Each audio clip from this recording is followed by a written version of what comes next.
얼마 전 한 기사에서 교황 혹은 교종 프란치스코의 기사를 본 적이 있습니다. 아다시피 로마 가톨릭은 뭐 낙태라든가 동성애라든가 이런 부분에 대해서 명확하게, 물론 모든 사람이 다 동의는 하는 건 아니지만, 그러나 어쨌든 교권적으로 그것을 반대하거나 금지하는 입장에 서 있는 것을 우리가 너무 잘 압니다.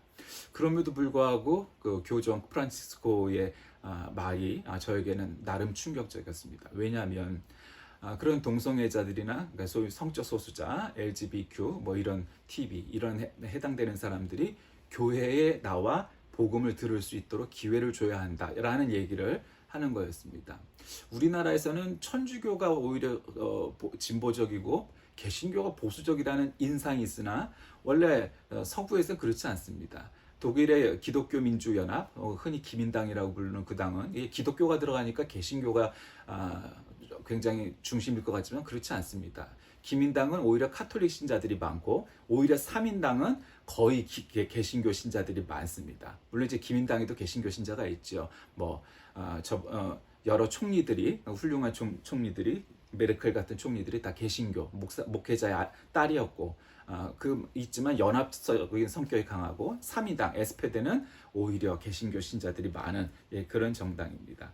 그러니까 뭐 개신교니까 진보적이냐 보수적이냐 뭐 그런 걸 따지기 전에 그렇습니다. 어쨌든 그런 그 기사를 보고서 저는 굉장히 나름 충격적이었습니다. 이 사람들도 그렇게 고루하지만은 않구나, 이런 생각을 했습니다. 예전에도 제가 한번 사례를 소개한 내용이 있습니다. 한나 아렌트라는 독일계 미국 정치 철학자였습니다. 히틀러 치하에 독일에서 학살된 유대인이 600만 명으로 알려져 있습니다.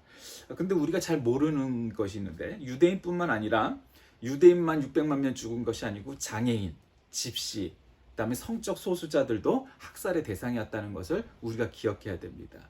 그러니까 그의 악행은 단지 민족적인 감정에 치우치지 않고 모든 소수자들을 전부 다 그렇게 죽이려고 했고, 만약에 가정을 한다면 그 독일 제국이 계속 유지가 됐다면 그 사람들을 전부 죽이는데 앞장서서 정말 씨를 말렸을 겁니다.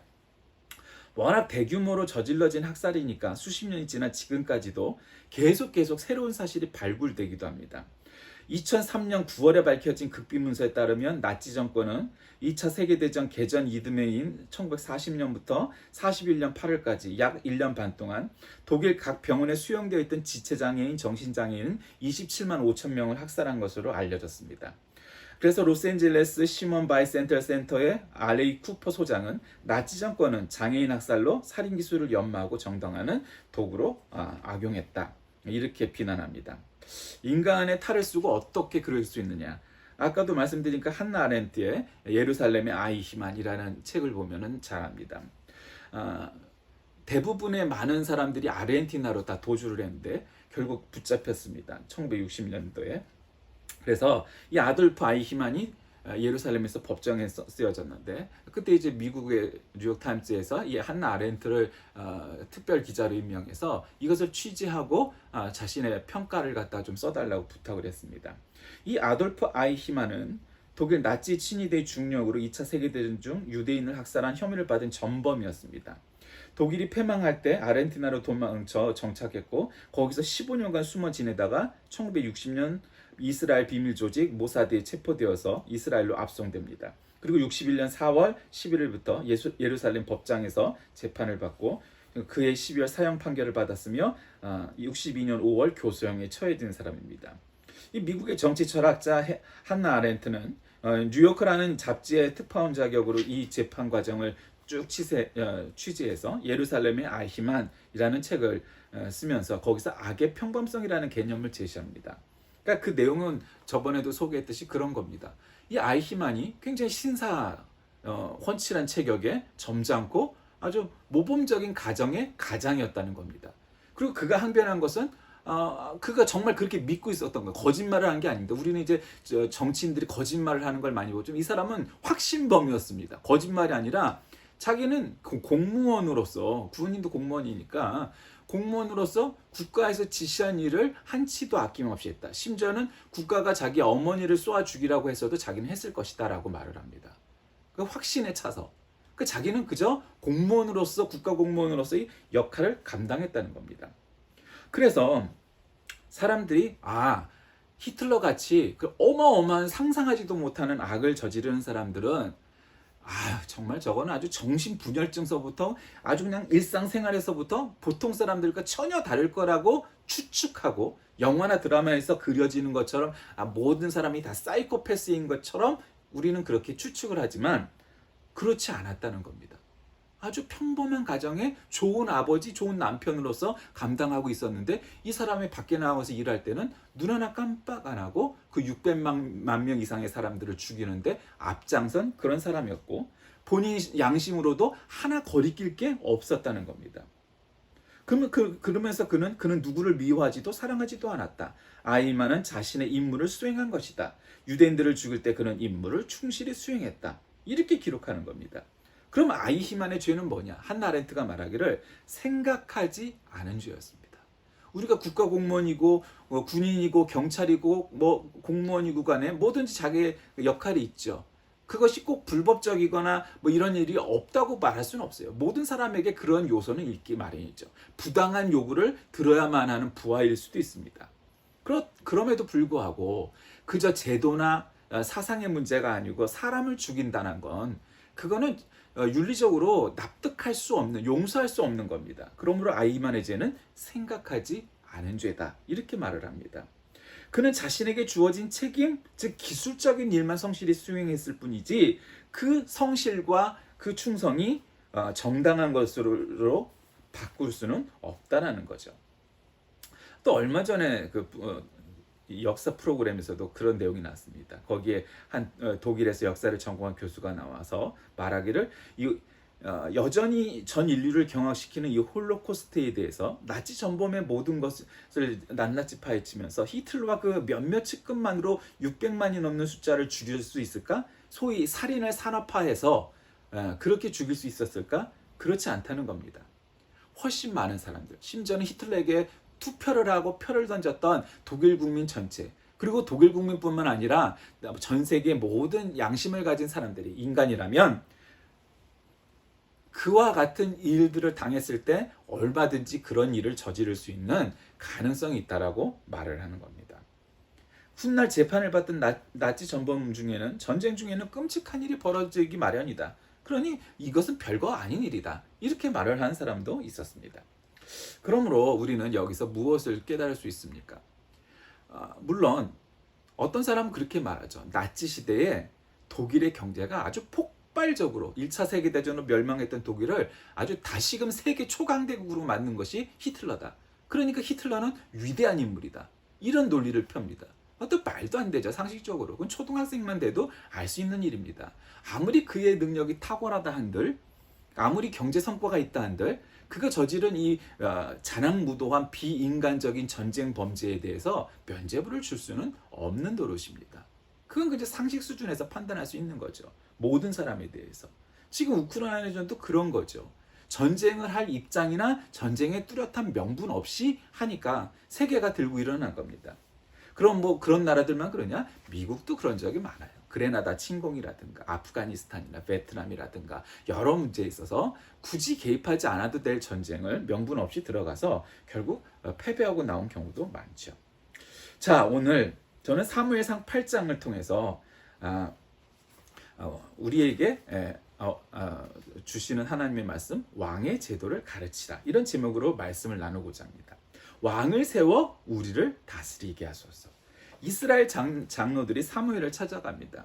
요엘을 비롯한 요엘과 아비야 이 아들들이 이제 사사가 됩니다. 사사라는 거는 영어로 말하면은 저지먼트라고 표현하기도 하고, 그러니까 그래서 판관이라고 구교에서 카톨릭에서 말을 하는데 우리 개혁 성경에서는 사사라고 번역이 돼 있죠. 그러니까 이 사사라는 건 뭐냐면 지금으로 말하면 목사와 대통령을 같이 하는 직업이 사사예요. 그 플러스 정치와 종교를 한 사람의 지도자가 이끌어가는 재정일치 혹은 재정일체의 그런 정치 체제가 바로 사사입니다. 근데 이제 사무엘은 우리가 너무도 잘 알듯이 훌륭한 사사였습니다. 그러니까 거의 제2의 모세다 이런 취급을 받을 정도로 존경을 받던 인물입니다. 근데 문제는 대를 이은, 그때는 다 대를 이어서 제사장을 하고 사살을 하고 하던 시대니까 말이에요. 문제가 이게 돈을 받고 재판도 돈 받은 놈한테 유리하게 해주고 온갖 이 부패가 다 그냥 있었던 겁니다. 그러니까 국민들이, 백성들이 들고 일어난 겁니다. 그래서는 찾아가서 이스라엘 장로들이 하나님께 왕을 요구하고 사무엘에게도 또 똑같이 얘기합니다. 그 이유가 뭐냐면, 첫째는 사무엘의 노새로 더 이상 이스라엘을 다스리기가 어렵다. 둘째는 사사로 세움을 받던 사무엘 아들들, 즉 요엘과 아비야가 너무 부패했고 능력이 안 되고 이렇다. 그러니까 머리도 나쁜데 또 착하지도 않고 이렇다 이 얘기예요. 그러니까 왕을 달라, 이렇게 요구를 하는 것이었습니다. 근데 그것이 정말 하나님께서 납득할 만한 이유였다면 적절한 응답을 하셨을 겁니다. 근데 그들은 그 상황에서 정치 체제를, 사람을 바꾸면 이스라엘이 좋은 나라가 될 것이라고 생각했습니다. 그렇지 않았다는 거예요. 그 이유가 온당했다면 적절한 응답을 받았을 터인데, 하나님께 자신들의 원함을 구하지도 않고 다른 정치적인 왕을 달라고 요구하는 겁니다. 이방의 풍습과 제도를 쫓아가겠다고 얘기했던 거죠. 이런 의미에서 이스라엘 장로들의 잘못은 하나님을 이스라엘의 진정한 왕으로 인정하지 않는 불신앙에 기인한다고 보는 겁니다. 그러니까 우리도 남들처럼 이렇게 번듯한 왕이 있었으면 좋겠어. 그럼 멋있을 거야. 뭐 이런 차원이 아니고, 이스라엘의 왕은 하나님이시니까 왕이 필요가 없던 거예요. 하나님의 인식은 그거예요. 성경의 인식은. 그런데 하나님이 왕인데 무슨 왕을 세워? 사사면 됐지. 그런데 왕을 달라고 요구한 겁니다. 그러니까 그들은 왕을 세워서 번듯하게 멋있게 하지 않은, 물론 거기에 그런 이유도 있지만, 또 이들의 한편 몫은 뭐냐면, 하나님은 이제 더 이상 이스라엘의 왕이 아니다. 우리는 우리의 왕을 따라가겠다. 한마디로 그런 쿠데타를 하는 거에 지나지 않는다라는 거예요. 그렇게 해서 요구하니까 하나님께서 그러면 몇 번을 달래도 듣지 않으니까 그러면 그들에게 엄히 경고하고 그들을 다스릴 왕의 제도를 가르치라 하면서 이렇게 사무엘과 이스라엘 사람들에게 명하시죠. 이것이 오늘 이제 내용의 간략한 부분입니다. 정치 체제는 나라마다 다르지만 아마 전 세계의 일반적인 나라, 뭐 중국이나 북한이나 러시아 같이 좀 그런 나라들을 빼고는 대부분의 이 민주주의, 자유민주주의 국가에서 정치 체제에 중요한 영향을 받은 몇 가지가 있을 거예요. 하나는 프랑스 대혁명입니다. 왕정에서 공화정으로 넘어갈 수 있게 했던 거죠. 굉장한 발전이죠. 그리고 또 하나는 19세기 말 20세기 초부터 미국의 윌슨 대통령이 주창하게 됐던 민족 자결주의. 그것도 또 하니까 요즘 성적이 들고 있는 사람들은 봐라, 미국은 민족 자결주의에서 식민지를 해방하려고 했던 나라 아니냐. 근데 그것도 바보 같은 소리예요. 역사를 몰라서. 다른 영국, 프랑스, 독일 뭐 이런 서구의 열강들은 식민지가 많아서 경제적인 혜택을 보는데, 미국은 신흥 강국이었기 때문에 식민지가 없었어요. 그러니까 그들이 식민지를 있는 것보다는 해방돼서 독립해서 자기들하고 자유무역을 하는 것이 자기들에게는 경제적으로 도움이 되는 일이었단 말이에요. 그러니까 그런 명분을 걸고 그와 같이 주장할 수 있었던 거지. 만약에 미국이 식민지가 많았다면 민족 자결주의 따위는 하지 않았을 거예요. 어쨌든 그 민족 자결주의 덕분에 인도에서도 독립운동이 일어나고, 한국도 3.1운동이 일어나고, 중국에도 신해혁명이 일어나고, 기타 등등 하면서 2차 세계대전 후에 전 세계 모든 식민지 국가들이 해방되는 이제 그러한 데 기인을 했던, 아주 도움을 주었던 그런 민족 자결주의가 있었을 거예요. 그리고 또 하나가 6.8운동이 아마 가장 전 세계적인 영향력을 미친 운동이라고 생각해요. 우리는 6.8운동 하면 잘 뿌리 깊게 생각하지 않고 별로 그렇게 또 별거 그게 뭐지 하는 그런 분이 많을 텐데, 1968년 3월 프랑스 파리에서 베트남 전쟁 참전에 대한 항의로 시작해서 8명의 청년들이 아메리칸 익스프레스 파리 지사를 습격한 것으로 시작해서 프랑스 전역의 대학생 시위, 그 다음에 1000만 노동자 파업, 이러면서 반체제, 반문화 운동이 벌어진 것이 6.8운동의 시작이었습니다. 그래서 처음에는 대학생 운동이었습니다. 그렇다고 6.8 운동이 뭐 완전 사회주의, 공산주의, 좌파 운동도 아니었습니다. 왜 이런 일이 일어났냐? 2차 세계대전 후에 서유럽은 미국이 전 세계 초강대국이 되자 정치적으로, 경제적으로, 군사적으로 미국이라는 이 초강대국에 의존하는 그래서 나토를 만들고 유로의 그 기초가 되었던 EC, 그다음에 EU 이렇게 발전해가는 그 EC가 만들어진 그런 때였습니다.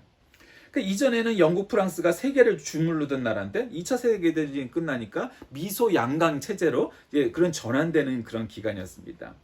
1960년대는 프랑스의 경제적 호황기인 영광의 30년이 이제 끝나는 그런 기간이었습니다. 그러면서 이제 뭐 노사 간에 뭐 사상적으로 좌우 간에 뭐 여러 가지 그런 문제가 있는데 아니 뜻하지 않게 원래 이 베트남이 프랑스의 식민지였단 말이죠. 그러니까 거기서 해방 운동을 하면서 우리나라처럼 좌우가 있었죠. 그래서 호치민을 중심으로 한 북베트남의 사회주의, 공산주의 계열이 있었고 또 이런 민족주의 계열도 있었고 뭐 그래고 결국 그 내전이 일어나게 되죠. 프랑스가 참전을 하게 돼서 그렇게 되는 거죠.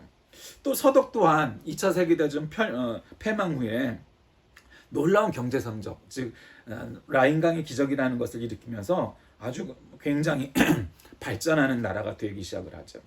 또 사상적으로는 네오마르크시즘의 흐름을 주도하던 이 프랑크푸르트 학파의 영향을 받아서 점점 나아지려고 하는 제3의 길, 이젠 좌냐 우냐 미냐 쏘냐 이런 것 따지지 않고 제3의 길을 가자, 이러한 열망이 있었던 거죠. 근데 이제 68 운동은 이 프랑크푸르트 학파의 영향을 받긴 했지만 독자적인 행보를 보이면서 점차 과격한 사람도 생기고 온건 개혁파도 생기고 여러 가지 이렇게 얘기합니다. 결국 이 마오이즘과 66년부터 시작된 중국의 문화 대혁명에도 영향을 미치게 됐죠. 베트남 전쟁 벌어지고 그러면서 결국 집시 운동, 평화 운동, 우리 그 비틀즈의 그런 거 보면은 그런 거 많이 나오죠. 비틀즈와 샌프란시스코의 집시 문화, 반전, 반해 뭐 이런 운동까지 결국 이 68 혁명, 68 운동에 영향이 미치게 됩니다. 우리나라에도 기독교에도 또 이런 모든 영향을 미치게 되는데 뭐 오늘 그런 것을 뭐 자세히 설명하거나 하기는 그렇고, 그래서 어쨌든 프랑스 대혁명, 민족 자결주의, 그다음에 68 운동 뭐 이런 것들이 영향을 미칩니다. 그래서 종교계에도 진보적 신학자로 나름 알려졌던 베네딕토 16세를 반강제적으로 보수적인 인물로 만든 사건이기도 합니다. 실제로 이 68 운동을 전후해서 유럽의 미사 참여율이 급격히 떨어집니다. 그래서 우리가 좀 유럽 여행을 가면은 유럽의 대성당이 맥주 펍하우스로 변해 있기도 하고 혹은 박물관이나 시장으로 변모한 그런 예배당이 많아졌잖아요. 성당이. 왜 그렇게 됐을까요? 세속화한 거죠. 세속화에는 뭐 부정적인 요소만 있는 건 아니지만, 그러나 어쨌든 이제는 종교에 얽매여 있고 혹은 종교에 종속되어 있다가 이제는 세속화한 거예요. 종교가 필요 없다는 거예요. 태어나서 유아 세례 받으러 성당 가고 그다음에 결혼식 할 때 가고 장례식 때만 가면 된다. 뭐 이런 걸로 끝난 거예요. 워낙 이제 뿌리 깊게 1000년 넘게 이제 기독교 문화가 있던 데니까 그 3번은 가게 되지만 그거 말고는 일요일 날 미사를 드리러 성당에 가는 것 따위는 안 한다. 이런 세속화가 벌어지기 시작을 한 거예요. 그리고 여러 가지 그런 의미를 부여하게 되죠. 근데 이 68 운동이 여러 가지 영향을 미치지만 결국 중요한 건 뭐냐면 이 종교의 영향력이 약화되었다는 건 부인할 수가 없어요. 그건 객관적인 사실이에요. 그리고 세속화가 됐어요.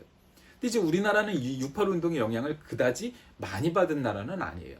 그러니까 우리는 이 68 혁명, 68 운동을 넘어서는 왜냐하면 벌써 50년이 지난 사건인데 그때의 문제를 갖다가 넘어서는 그런 나라가 되어야 되는데 이제 그렇지 않다는 거예요.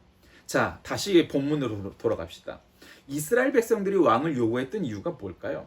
그들이 왕을 달라고 요구한 것은 직접 눈으로 볼 수 없는 하나님을 대신해서 눈으로 보고 싶은 왕을 세우고 싶었던 거예요. 여러분, 여기서 우리는 뭘 떠올리게 되죠? 모세 시대에 모세가 기도하러 올라가자 놋뱀을 만들고 저 놋뱀을 쳐다봐라 했던 이스라엘 백성들이 교차되지 않습니까? 그러니까 사람들의 끝없는 욕망 가운데 하나는 뭐냐면 눈으로 보는 신을 만들어 놓고 싶은 그러한 욕망이 우리에게 내재되어 있는 거예요.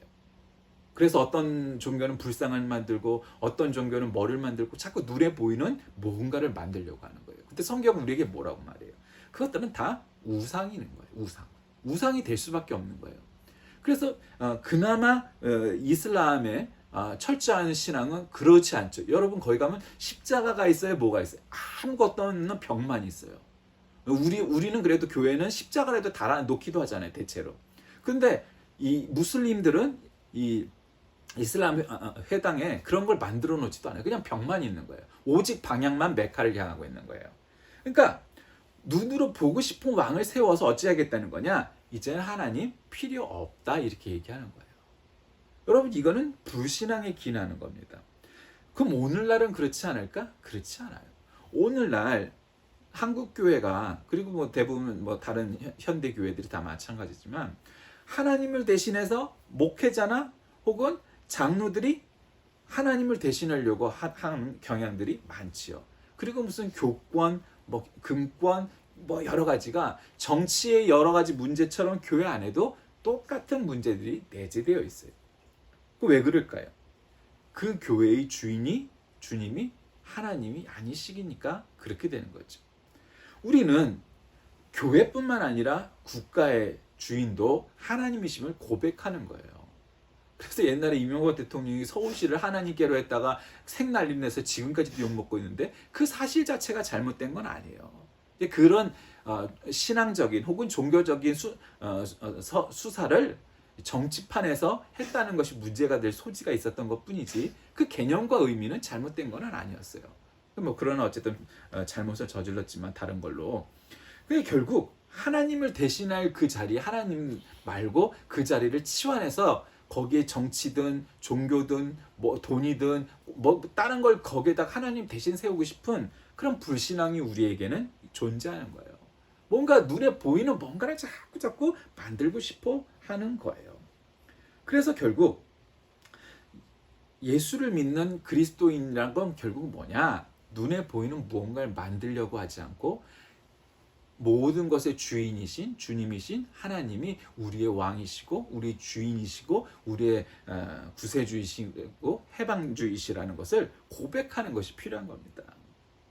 결국 그것을 인정하지 않으면 하나님 앞에 그 다음에 사무엘에게 왕을 요구했던 이 이스라엘 장로들, 이스라엘 백성들과 같이 마치 그렇게 왕을 세우면 무언가 대단히 많이 바뀔 것 같지만 그렇지 않다는 거예요.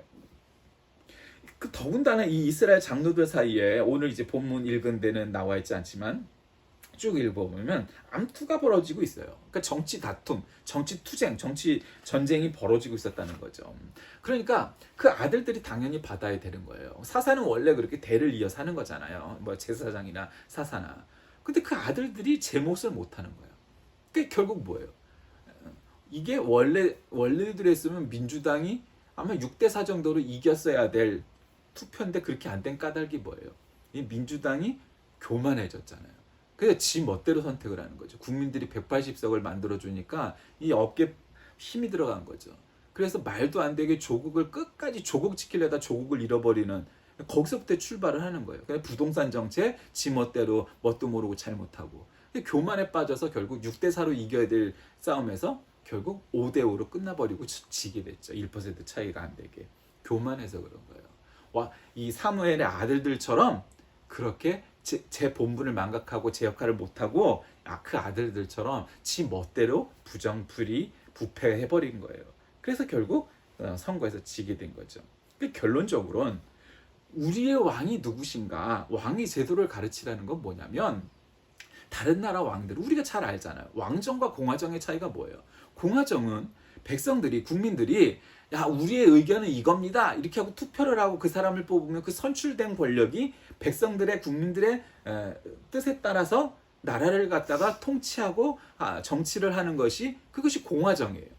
그러니까 백성들의 의견이 어느 정도는 수용이 되죠. 뭐 100%라고 말할 수는 없어요. 완벽한 제도는 없으니까. 그러나 어쨌든 그러죠. 그러나 왕정은 그렇지 않아요. 왕이 결정하면 그게 법이 되는 거예요. 그러니까 이 왕정엔 폐해가 많죠. 예를 들면 우리나라에서 건드리지 말아야 될 역사적 인물 3명을 꼽으라면 저는 세종대왕, 이순신 장군, 백범 김구 선생을 꼽습니다. 이 백범 김구 선생을 건드리는 태극기 부대들이죠. 그러니까 이게 문제인 거예요. 근데 어쨌든 세종대왕 같은 왕만 나타나면 여러분 왕정보다 좋은 제도는 없어요. 제도로 얘기를 해선. 근데 문제는 세종대왕 같은 분은 우리나라에 한 분밖에 없는 존재잖아요. 그러니까 이게 문제가 되는 거예요. 왕정이라는 거는 복불복이에요. 이게 좋은 왕이면 좋은데 나쁜 왕이면 악왕이 나타나면 나라 말아먹는 거예요. 그러니까 이 왕정의 폐해가 그건데 결국 요지는 그거예요. 사사를 세웠던 하나님의 뜻은 뭐냐면 왕이 다른 나라처럼 왕을 세우는 권력이 필요 없다는 거예요. 왜? 사사는 하나님의 뜻을 들으려고 하는 종교적 책무를 갖고 있는 사람들이었으니까 어느 정도 토라의 말씀에 성경에 근거한 종교적인 그런 마인드를 갖고 있었던 사람이었는데 그에 반해서 왕이란 것은 종교와는 사실 관계가 없는 거잖아요. 기름 부음을 받을 때나 뭐 이럴 때도 이 제사장이나 혹은 예언자나 혹은 사사에 무릎 꿇고 기름 부음을 받아야 되는 거예요. 지금도 영국의 왕은 캔터베리 대주교 앞에 가서 왕이 즉위식을 할 때 왕관을 씌움을 받는 거잖아요. 캔터베리 대주교한테. 그런 것과 마찬가지란 말이에요. 그러니까 사사면 충분했는데 그게 안 된 거예요. 이상하게도 어느 시대 어느 공간에서도 뭐 나는 개혁하겠다, 나는 정의롭다 말하고 있지만 그래서 어느 정도는 하기도 하지만 결국 시간이 지나면 부패하게 마련입니다. 그러니까 어느 세력, 어느 권력도 완벽한 그런 권력은 세상에 존재하지 않는다는 거예요. 그래서 비판할 필요가 있는 거죠. 정당한 비판을. 그렇게 해서 자꾸 비판을 받고 이렇게 하면서 정권을 바꿔나가는 것이 올바른 민주주의 국가가 되는 겁니다. 영국의 신 바이런은 다음과 같이 얘기하죠. 쾌락의 잔도 모조리 마셔 명성의 나팔 소리도 전부 들어보았다. 사람들이 아까워서 조금 남겨뒀던 꽃차차도 한 방울도 남김없이 모두 마셔버렸다. 그러나 이제는 더 이상 마실 것이 없으니 목이 말라 죽겠다. 아무리 세상의 부자도 죽고 나면 그만이다. 이 땅의 보물의 주인은 하나님이시며 인간들은 그저 잠시 머물다가는 세상에 잠깐 빌려 쓰는 자일 뿐이다. 그럼에도 불구하고 인간들은 그런 하나님의 섭리에 복종하기보다 언제나 자기 뜻에 하나님께서 맞춰주시기를 바라며 살아가야 한다. 이런 말을 했습니다. 뭐 신의 말이지만 어쨌든 거의 성경적인 표현이죠. 그러니까 사무엘의 노새와 그 아들들의 비행, 아들들이 정말 좋은 사사가 되었다면 이런 반란, 이런 쿠데타, 이런 요구는 없었을 겁니다. 근데 결국 자기들이 잘못하니까 그런 반란이 일어나게 된 거죠. 그것이 문제였어요. 사무엘이 이제 너무 늙어서 통치를 할 수 없었으면 그 아들들이 잘 이어서 좋은 역할을 감당했던 사무엘과 같은 사사가 되었을 텐데 하나님께서는 이스라엘의 왕을 세우도록 마지못해 허락하시는 겁니다. 진정한 왕, 이스라엘의 왕, 하나님을 버리고 세속적인 왕을 요구한 이스라엘은 하나님께 결국 징계를 당하게 되죠. 이 지나친 욕망은 그리고 뭔가 명분을 갖다 내걸었어도 그 안에 숨겨진 욕망은 결국 그 사람에게 혹은 그 나라에게 올가미가 될 수밖에 없습니다. 우리도 이제 뻔히 지금 이 나라가 가야 될 길이 걸어가게 될 길이 이제 보이게 되는 거죠. 하나님을 향한 신앙은 결코 세습적인 것이 아니라 아무리 교육적 환경이 좋고 뭐 훌륭한 환경 속에서 자랐다고 하더라도 자신의 신앙은 자신이 결정을 하는 거예요. 뭐 유아 세례를 받았으니까 구원받고 이런 게 아니라는 거예요. 아버지가 훌륭한 사무엘이니까 아들도 훌륭하다 그렇지 않다는 거예요. 지금 이 본문은 사무엘 통치의 마지막 이스라엘의 정황을 보여줍니다. 결국 이래서 왕이 세워지죠. 우리가 잘 아는 이스라엘의 초대왕 사울, 그 다음에 다윗, 솔로몬. 거기까지만 해도 이스라엘이 왕정 국가로서 아주 괜찮았어요. 왕을 세운 것이 성공적인 듯 보였어요. 결국 솔로몬 왕 시절에 그 아들들이 서로 권력을 다투고 솔로몬이 죽게 되자 결국 남북국으로 나라가 분단되고 결국 나라가 전체가 멸망하는 일이 생기게 되지 않습니까?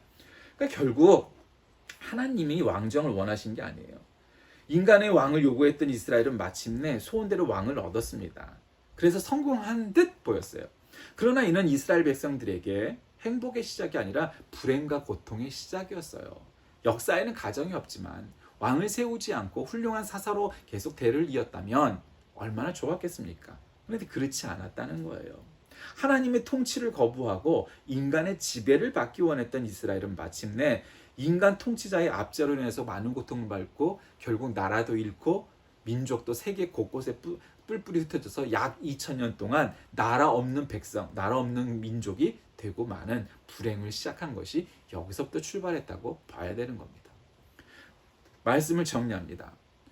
정치와 종교가 분리되어야 되느냐, 일치가 되어야 되느냐 논란이 많죠. 그러나 완벽하게 분리할 수도 완벽하게 일치할 수도 없는 것이 정치와 종교의 문제예요. 늘 비판적이고 서로 견제하면서 서로가 서로에게 득이 될 수 있도록 하는 것이 가장 현명한 방법입니다. 우리는 20대 대통령 선거를 끝냈습니다. 이 나라가 어떻게 될 것인가? 많은 논란이 있고 우려도 있죠. 어느 정권이 잡아도 그 마찬가지이지만 특별히 이번에는 마치 트럼프를 뽑았던 미국과 같은 느낌 나는 것은 객관적인 사실입니다. 어떤 일이 벌어지든 중요한 것은 이 나라의 주인, 이 나라의 왕은, 이 나라의 대통령은 하나님이시라는 것을 늘 염두에 두어야 돼요. 누가 대통령이 되든 누가 최고 지도자가 되든 우리가 하나님께서 허락하고 하나님께서 인도하시는 대로 가야지, 인간의 뜻대로 하다가는 오늘날 지금 이 말씀에 나와 있는 사무엘 시기의 이 말년처럼 우리가 잘못 길을 걸어갈 수도 있습니다. 그래서 하나님은 왕의 제도를 가르치라고 말씀하시는 거예요. 누구를 왕으로 세우든 왕의 제도를 가르쳐야 되는 거예요. 시스템을 적용해야 되는 거예요. 누가 대통령이 되든 시스템이 안정화되어 있는 나라는 큰 문제가 없지만 시스템이 제대로 되어 있지 않으면 누가 왕이 되고 누가 대통령이 되느냐에 따라서 엄청 달라지거든요. 그러므로 그런 제도 여러 가지 가르칠 것을 가르치는 것이 교회의 책무입니다. 그래서 이 나라가 그리고 온 세계가 좀 평화의 시기가 오고 좋은 정치가 좋은 백성을 만들고 좋은 나라를 만드는데 앞장설 수 있도록 나라를 위하여 기도하는 저와 여러분이 다 되시길 주의 이름으로 간절히 기도합니다. 살아계신 하나님, 이제 대통령 선거를 끝나고 결국 우리는 제20대 대통령의 시기에 5년 동안의 기간을 시작합니다. 이 나라가 이 기간을 통하여 흔들리지 않게 하시고 온 백성들이 더욱더 정치적으로 신앙적으로 무장하는 그런 시기가 되게 하셔서 아찔한 기간이 아니라 더 발전하는 기간이 될 수 있도록 인도하여 주옵소서. 예수님의 이름으로 기도드립니다. 아멘.